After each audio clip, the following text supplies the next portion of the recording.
Dennis, that's 6 straight wins for the Pistons, 5 since you joined the team, you and Lindy. How much are you enjoying being a part of what's happening right now? Yeah, I mean, I told you before, I mean, the first day we got in there, it felt like we've been with them for a couple of weeks, months, and there's shout out to the players, shout out to the coaching staff, making sure, you know, we adjust quickly, and we appreciate it. Lindy and me, we talked about it, and yeah, how we playing is on a high level. I mean, defensively tonight, 143 points is a lot, but we got it done at the end of the day. But it's fun to go out there, compete on the highest level, and you know, everybody's doing it for each other. And yeah, 6 straight wins in 10 years is pretty impressive. Cade has 29 in the first half. Second half, they come at him. Mm-hmm. And you guys end up, he was the only guy in double figures at that point. You guys end the game with 7 guys in double figures. Mm-hmm. You obviously got going yourself. What were you guys able to do to combat what Atlanta was trying to do defensively against you guys? I mean, that's Cade. I mean, that's, I don't know if I've seen it in 12 years, half like that, you know, pretty impressive, but then be willing to share the ball in the second half and making sure everybody else eat, and we win the ball game. That impressed me the most about that, you know, his performance tonight. But of course, JB put us in the right spots, making sure we have a slash guy in the middle, and then try to punish him there. But we got to give Atlanta credit too, you know, making the run. But luckily, we got it at the end. Only 5 games with Cade, but obviously in 2 weeks you get to see what he's been able to do. I guess what's impressed you most, just getting to know his game and seeing if they believe in you guys? Yeah, I mean, seeing it now every single day. Oh, shit.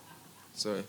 Seeing it every single day, how he work, how he go out there and compete, how he's, you know, bringing everybody together as well. As the main guy, to be that cool, humble, and try to put everybody together is impressive. And I mean, he didn't do it against us when we played him, I would say, but what he's doing right now is just incredible. And I hope he's going to keep it going. We of course got to help him as well, but I think we're just getting better from here. And then during his 6 straight games with at least 5 assists, he's always been able to pass the ball, but he's got 28 assists and 28 assists and 8 turnovers in his last 6 games. So what have you seen from him as a young big, been able to not just help Cade, but find those opportunities to keep the ball moving? Yeah, I mean, we got a really unselfish group who just want to win, and I think that's the reason why, you know, they played even before I got here, played on a high level like that, and how we playing right now. Don't matter who scores, we just want to get it done. And Jalen getting it in the, you know, in the pocket, and then finding AT and Malik Beasley, Tim Hardaway for threes. Is impressive, you know, how he passed the ball, and he gotta keep going. You mentioned you maybe haven't seen a half like that in your time in the league, but have you more specifically played with a player who is Cade's size, who essentially has the ability to do everything at the guard position before? Ever, basketball-wise, or teammate? Yeah, just played with teammate. Oh, I mean, I played with Bron. I think he can do anything. But, I mean, he reminds me of Luka Doncic a lot. And I followed his game very closely because I like to watch basketball games. And it's really, really impressive how he just pick the defense apart. And he's really unselfish. A lot of people don't do this. Not shooting, I don't know how many shots he took in the second half, but people really don't do that if they get it going like that, but he is just unselfish and want to make the right play every single time. And it's impressive to see, like I said. And yeah, but Bron, to your question. All right. Yeah.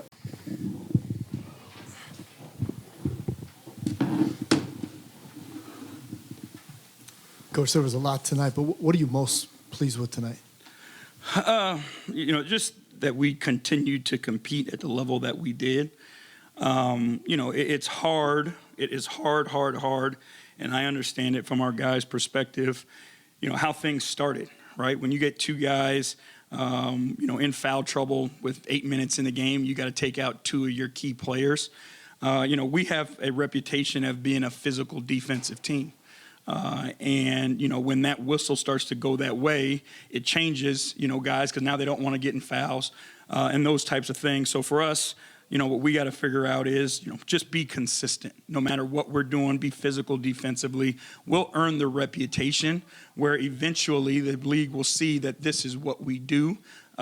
Because you play an offensive team like that and you're not physical, you're not frustrating them, you're not getting your hands on people. Obviously, you see what they're capable of. But most pleased with our guys' willingness to figure it out. And, tonight was going to be a night where we had to outscore people. And they did everything the right way to go out and do that. One of your new additions, Dennis Schroder, had the big and one inside 30 seconds to play. How clutch was he on the floor for you tonight? He was big time. To be able to have, another ball handler out there who can make plays, who has no fear, takes a lot of pressure off of, Cade and everybody else out there.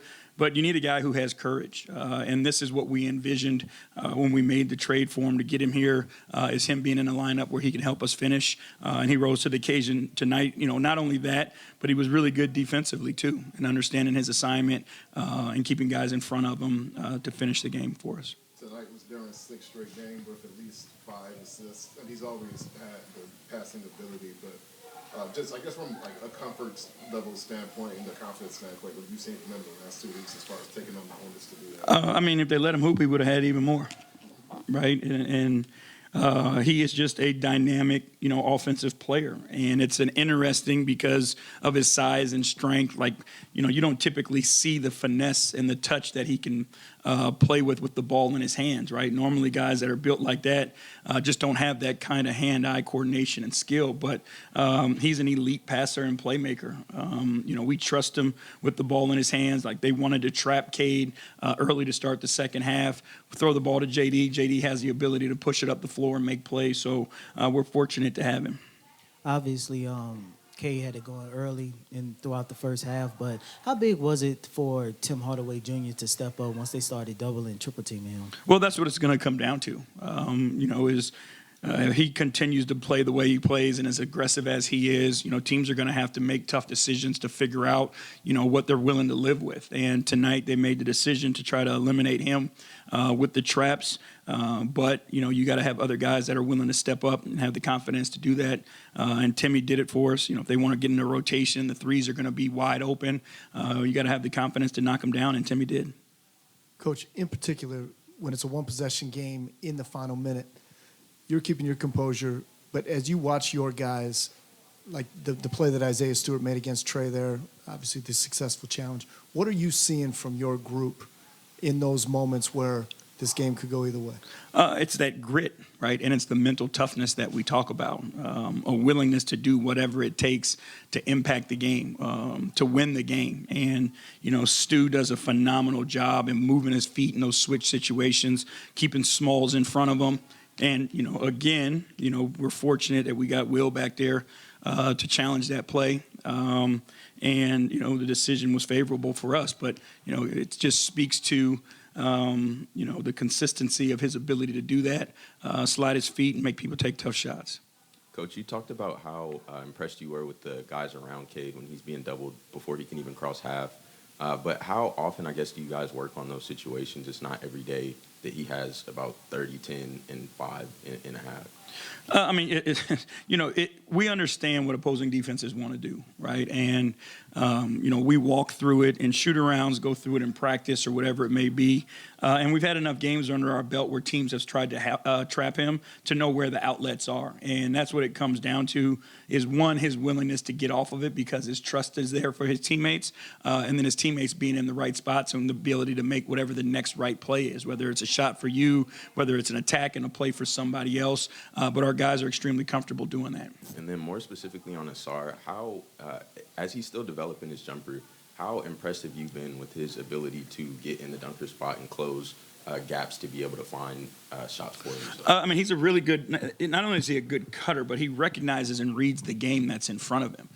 He knows where, his defender is. He knows where the ball is. And he's seeing the play 2 steps ahead, right? Because if he's late on that, now our guy gets the ball wherever and he doesn't have the outlet. So, it's going to be a 2-pass scenario to him, and he's reading that and getting himself to the right spot on the right time. Coach, in the first half, Cade had, I think, 29 and 10. Just what was your thoughts of his first half performance? He was kicking ass. Appreciate y'all.